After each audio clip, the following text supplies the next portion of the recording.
वालेकुम प्यारे बच्चों, मेरा नाम अब्दुल रज़्ज़ाक इकबाल अहमद है।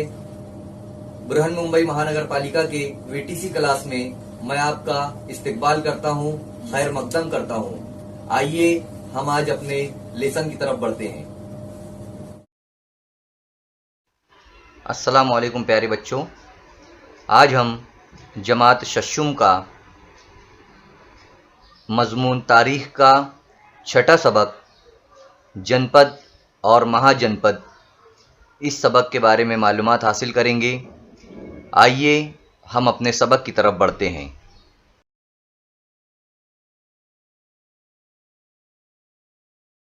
यहाँ पर हमारे सामने भारत का नक्शा दिया गया है और इस खाके के अंदर 16 महाजनपदों के जो है तो नाम दिखाए गए हैं और वो कहाँ पर वाक़े थे, वो जनपदें, उनको भी जो है तो बताया गया है।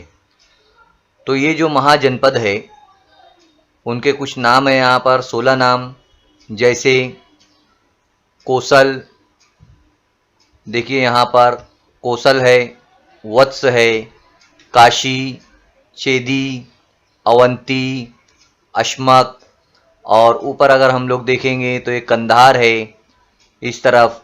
इसके अलावा कंबोज और पांचाल, मल, वर्जी, अंग, मगध, काशी, तो ये तमाम जितनी भी यहाँ पर महाजनपदें हैं उनको जो है तो यहाँ पर बताया गया है, उनके नाम जो है तो दिए गए हैं। आइए अब हम इसको तफसील से जो है तो आगे देखते हैं। सबसे पहले हम यहाँ पर देखेंगे जनपद के बारे में कि जनपद जो है किसे कहते हैं, और उसके बाद हम देखेंगे महाजनपदों के बारे में। तो यहाँ पर हमें सबसे पहले कब्ल मसीह का मतलब को समझना है। यहाँ पर दिया हुआ है तकरीबन 1000 कब्ल मसीह से 600 कब्ल मसीह का ज़माना तस्लीम किया जाता है। इस ज़माने में जनपदें वजूद में आईं। ये जनपदें छोटी छोटी रियासतें थीं। तो हमें सबसे पहले कब्ल मसीह का मतलब समझना है। अभी जो हम सालों में जो सन का इस्तेमाल होता है वो सन ईसवी कहलाता है ना। और ये ईसा अलैहिस्सलाम की पैदाइश के दिन से जो है तो साल का शुरुआत हुई थी। वहाँ से जो है तो ईसवी का जो सन है उसको स्टार्ट किया गया था। आज 2021 साल चल रहे हैं, यानी 2021वां साल जो है तो स्टार्ट है, यानी ईसा अलैहिस्सलाम की पैदाइश से उस दिन को पकड़ा गया है और 2021 साल लगभग होने पर आए हैं। तो ईसा अलैहिस्सलाम से पहले का जो ज़माना है वो कब्ल मसीह उसे कहा जाता है। मसीह जो लफ्ज़ है वो ईसा से लिया गया है। तो मसीह तो समझ गए आप लोग, कब्ल मसीह यानी उनकी पैदाइश से पहले का ज़माना। तो ईसवी साल शुरू होने से पहले जो कब्ल मसीह का दौर था, यानी 600 और 1000 साल के जो बीच का दरमियान का जो वक्फा था, उसका जो वक्त था, उस वक्त में उन 400 सालों के दरमियान जनपदें वजूद में आई थी। अब जनपद है क्या? जनपद यानी कि इलाके, है ना। बड़ी बड़ी जो छोटी छोटी पहले रियासतें वजूद में आई, यानी छोटे छोटे हिस्से रियासतें वजूद में आए, वहाँ पर आबादी हुई, वहाँ पर कुछ लोगों ने हुकूमतें किए। तो ये है छोटी छोटी रियासतें यानी कि जनपदें, और बड़ी रियासतें यानी कि महाजनपदें। जनपद का मतलब हो गया, समझ लो यहाँ पर इलाका या तो रियासत। ये बात समझ में आ गई होगी अभी आप लोगों को। अब जनपद के मुअम्मर अफराद, मुअम्मर यानी बुजुर्ग अफराद जिनकी उम्र ज़्यादा हो गई है, जनपद के मुअम्मर अफराद की गण परिषद हुआ करती थी। एक गण परिषद हुआ करती थी, यानी उन लोगों की एक कमेटी हुआ करती थी जो मिलकर वहाँ पर वो लोग कुछ फैसले किया करते थे। गण परिषद के अराकीन इज्तिमाई तौर पर बहस करके उमूर हुकूमत से मुताल्लिक फ़ैसले किया करते थे, यानी हुकूमत को किस तरीके से चलाना है ये फ़ैसले वो लोग किया करते थे। इस तरह के बहस व मुबाहिसे जहाँ होते, इसे जलसाएगाह को, उस जलसाएगाह को संथागार कहा जाता था। ये भी आप लोगों को याद रखना है कि उसे जो है तो संथागार कहा जाता था, जहाँ पर मोअम्मर अफराद मिलकर यानी बुजुर्ग अफराद मिलकर हुकूमत को किस तरीके से चलाना है इस बात के जहाँ पर फैसले किए जाते थे, उसे संथागार कहा जाता था। आप लोगों के सामने यहाँ पर बहुत सारी जो है तो जनपदें जो है तो दी गई है और साथ ही साथ बर्र सगीर हिंद भी बताया गया है। बर्र सगीर हिंद किसे कहते हैं? बर्र सगीर हिंद आप लोग देख सकते हैं।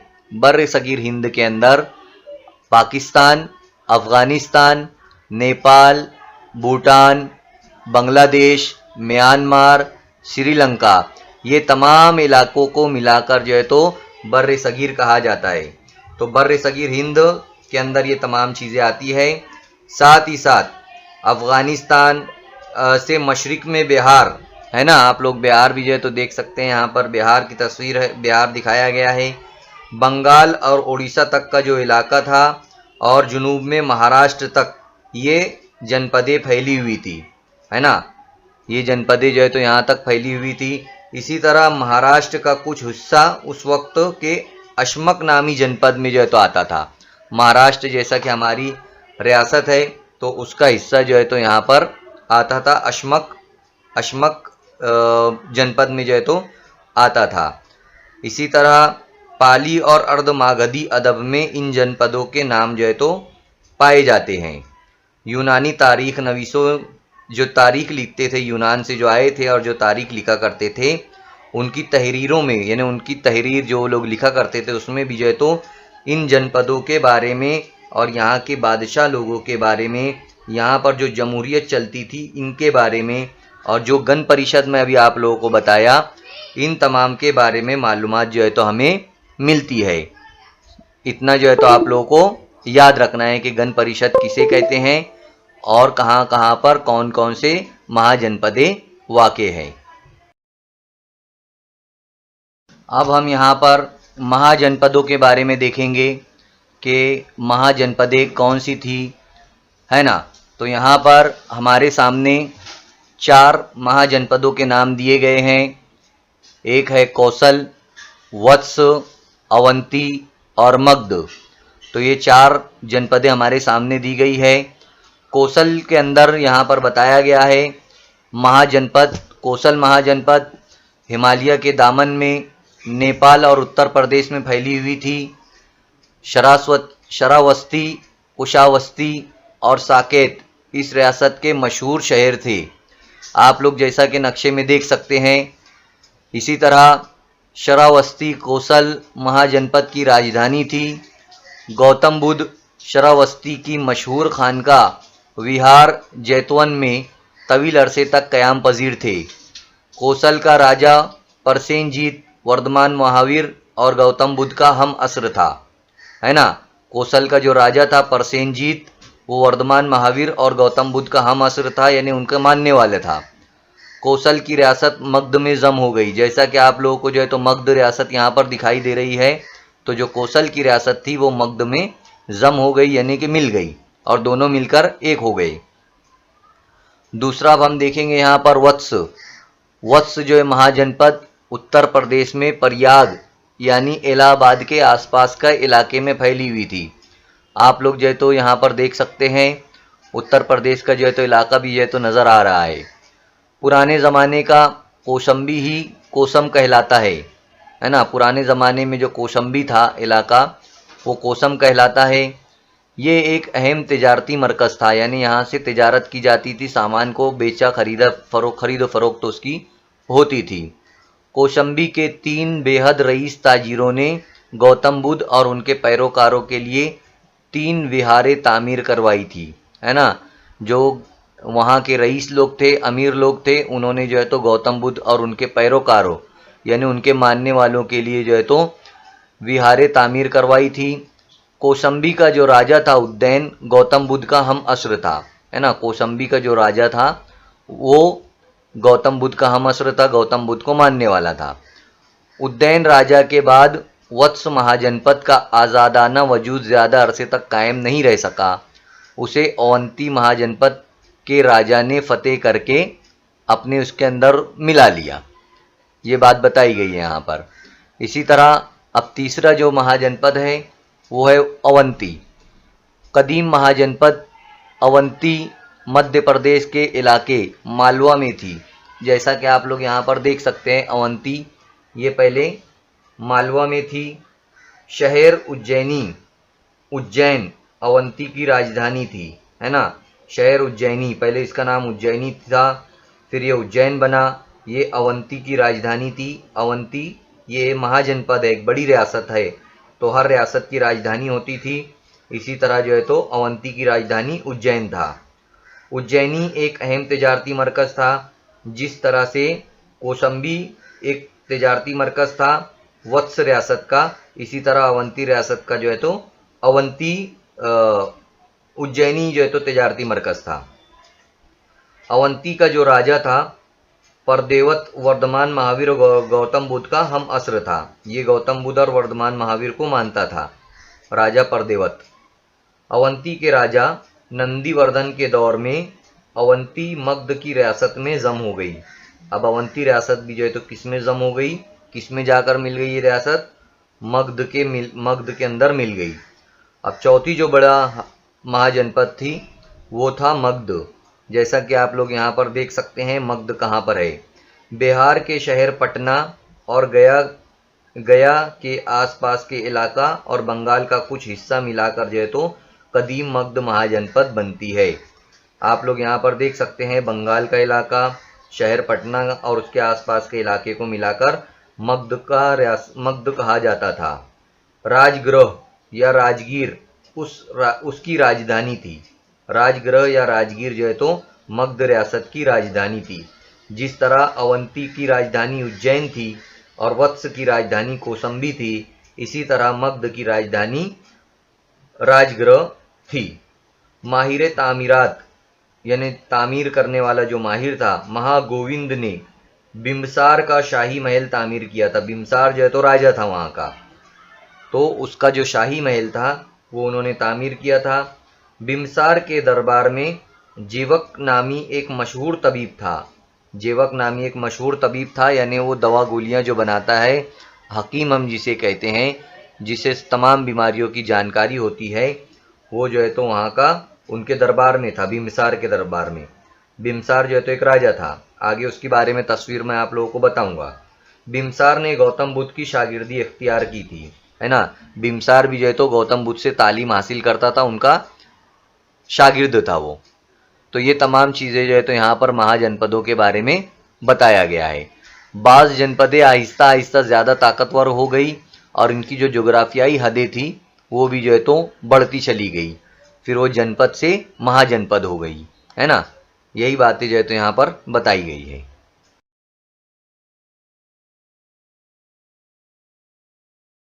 अब हम यहाँ पर देखेंगे मगध रियासत का उरूज, है ना। उरूज का मतलब होता है बढ़ना, है ना। तो मगध रियासत जो है तो जब बढ़ रही थी उसके वक्त की बात देखेंगे हम लोग यहाँ पर। बिम्बसार के बेटे अजात शत्रु ने भी रियासत मगध की तौसी का बेड़ा उठाया। यहाँ पर आप लोग जो है अजात शत्रु की तस्वीर देख सकते हैं, यह है अजात शत्रु की तस्वीर। उसने मशरिक के कई जमहूरी रियासतों को फतेह किया। मशरिक की जमहूरी रियासतें आप लोग नक्शे में देख सकते हैं, मशरिक जो है तो इस तरफ आता है। तो यहाँ की जो रियासतें थी उन्हें फतेह कर लिया उसने बुद्ध मज़हब कबूल कर लिया था। और गौतम बुद्ध के महापरिनिर्वाण इंतकाल के बाद अजात शत्रु के दौर में राजगृह के मुकाम पर बुद्ध मज़हब की पहली संगति यानी कॉन्फ्रेंस मुनक्किद हुई, है ना। उसने बुद्ध मज़हब कबूल किया था और गौतम बुद्ध के महापरिनिर्वाण यानी इंतकाल के बाद अजातशत्रु के दौर में राजगृह के मुकाम पर बुद्ध मज़हब की पहली संगति यानी कॉन्फ्रेंस मुनक्किद हुई थी। आप लोग यहाँ पर गौतम बुद्ध की तस्वीर भी जो है तो देख सकते हैं। अब अजातशत्रु के अहद में मगध की नई राजधानी पाटलीगिराम की बुनियाद डाली गई। पाटलीगिराम की बुनियाद डाली गई। आगे चलकर वो पाटलिपुत्र के नाम से मशहूर हुई। पाटलिपुत्र मौजूदा शहर पटना के अतराफ में होना चाहिए। आज पाटलिपुत्र बिहार की राजधानी है, यानी उसका नया नाम पटना है ना। अजात शत्रु के बाद मगध के जो राजा हो गुजरे हैं, इनमें शिशुनाग अहम राजा था। इसने अवंती, कौशल, वत्स रियासतों को मगध में शामिल किया। जैसा कि अभी मैं इससे पहले आप लोगों को बताया, जो 4 महाजनपदें थी, बाद में जो है तो वो मगध में मिल गई थी 3, तो वही यहाँ पर बताया गया है। शुमाली हिंद का तकरीबन सारा इलाका मगध के ज़ेर इक़्तिदार आ गया। इस तरह मगध रियासत ने तश्कील पाई, यानी मगध रियासत जो है तो बढ़ गई। यहाँ पर आप लोग जो है तो पाटलिपुत्र का जो बताया गया है वो तस्वीर भी दी गई है। यहाँ पर राजगृह का मुकाम भी बताया गया है। गौतम बुद्ध की तस्वीर है, अजातशत्रु की भी तस्वीर दिखाई गई है। इस तरह से आप लोगों को ये सब याद रखना है कि अजातशत्रु के अहद में मगध की नई राजधानी पाटलिगिराम की बुनियाद डाली गई, जो आज पाटलिपुत्र के नाम से मशहूर है। इसी तरह बिंबिसार का जो बेटा है वो अजातशत्रु था, वो भी जो है तो गौतम बुद्ध को मानता था। ये तमाम बातें आप लोगों को ज़हन में रखना है। अब हम यहाँ पर देखेंगे रियासत मगध के नंद राजा, है ना। मगध जो रियासत बनी थी, जो बहुत बड़ी रियासत थी, बहुत बड़ी महाजनपद थी, तो उसका जो राजा था उनका नाम था नंद राजा। आप लोग जो है तो नंद राजा के बारे में अब मालूमात हासिल करेंगे हम लोग। 364 कब्ल मसीह से 324 कब्ल मसीह, है ना। कब्ल मसीह का आप लोगों को मैं मतलब समझा चुका हूँ। उस अरसे में मगध रियासत पर नंद राजाओं का इक़्तिदार था, यानी हुकूमत थी। नंद खानदान के जो राजा थे उनकी हुकूमत थी। नंद राजाओं ने ऐसी बड़ी रियासत चलाने के लिए माकूल निज़ाम हुकूमत कायम किया था, यानी एक बेहतरीन निज़ाम हुकूमत कायम किया था उन्होंने। उनके पास प्यादा फ़ौज थी, घुड़सवार फ़ौज, रथ सवार फ़ौज और हाथी सवार, ऐसी 4 किस्मों की फ़ौज थी। जो पैदल चलते थे, पैदल फ़ौज, रथ पर चलने वाले फ़ौज थे, घोड़े पर चलने वाली फ़ौज थी, और हाथियों पर चलने वाली फ़ौज भी जो है तो उनके पास थी। तो इस तरीके से उन्होंने बहुत बड़ी जो है तो हुकूमत जो है तो संभाला। उन्होंने औज़ान की पैमाइश का मेयारी तरीका भी कायम किया, यानी वज़न को, नापतोल को किस तरीके से बेहतर तरीके से नापा जाए, उसके लिए जो है तो उन्होंने नए नए तरीके भी निकाले। धनानंद नंद खानदान का आखिरी राजा था। आप लोग तस्वीर में देख सकते हैं, धनानंद की तस्वीर यहाँ पर आप लोगों को दिखाई गई है। धनानंद जो है वो नंद खानदान का आखिरी राजा था। इसके बाद जो है तो नंद खानदान ख़त्म हो गई, नंद हुकूमत ख़त्म हो गई थी। और धनानंद के दौर में मगध रियासत की तौसी मगरिब में पंजाब तक हो चुकी थी। धनानंद के अहद में, उनके ज़माने में एक नौजवान जिसका नाम था चंद्रगुप्त मौर्य, उन्होंने पाटलिपुत्र को यानी पटना को फतेह करके नंद खानदान का खात्मा कर दिया। आप लोग जो है तो चंद्रगुप्त मौर्य की तस्वीर भी जो है तो देख सकते हैं। इन्होंने जो है तो जो नंद खानदान था, जो नंद हुकूमत थी, उसे ख़त्म कर दिया और मौर्य हुकूमत की जो है तो बुनियाद उन्होंने डाली। आगे के सबक में हम देख लेंगे मौर्य हुकूमत के बारे में तफसील से। तो आप लोग इतना यहाँ पर समझो कि नंद खानदान का आखिरी राजा धनानंद था और चंद्रगुप्त मौर्य ने उनके अहद का खात्मा किया और मौर्य सल्तनत की जो है तो बुनियाद डाली। ये बताया गया है यहाँ पर।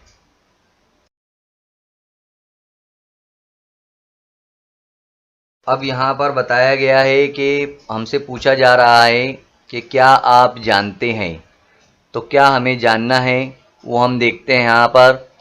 16 महाजनपदों के पुराने नाम और नए नाम। जो 16 जनपदें हैं उनके पुराने नाम क्या थे और आज जिन नए नाम उनके क्या है, वो यहाँ पर बताया जा रहा है। पहली जो जनपद है वो है काशी। तो काशी का पुराना नाम बनारस, काशी का नया नाम बनारस है। पहले इसे काशी कहा जाता था, जनपद थी ये, उसका आज नया नाम बनारस है। कौशल था पुराना नाम, अब वो लखनऊ कहलाता है। लखनऊ, बहुत सारे लोग उत्तर प्रदेश से ताल्लुक़ रखते होंगे तो आप लोगों को पता होगा, लखनऊ जो है तो शहर है। तो लखनऊ कौशल पहले था ये। फिर उसके बाद मल आज गोरखपुर है। वत्स जो था आज वो इलाहाबाद कहलाता है। चेदी कानपुर कहलाता है आज। कर्रू दिल्ली, दिल्ली का पहला कर्रू कहते थे दिल्ली को। पांचाल, पांचाल का नाम रोहिलखंड है आज। मत्सिया, पुराना नाम मत्सिया, आज उसे जयपुर कहा जाता है, राजस्थान में है। इसी तरह शोरसीन, मथुरा है आज उसका नाम। अशमक, अशमक का नाम, पुराना नाम अशमक था, आज नया नाम औरंगाबाद है, महाराष्ट्र में है, ये हमारी रियासत में है। इसी तरह 11वां जो महाजनपद थी अवंती, आज उसका नाम उज्जैन है।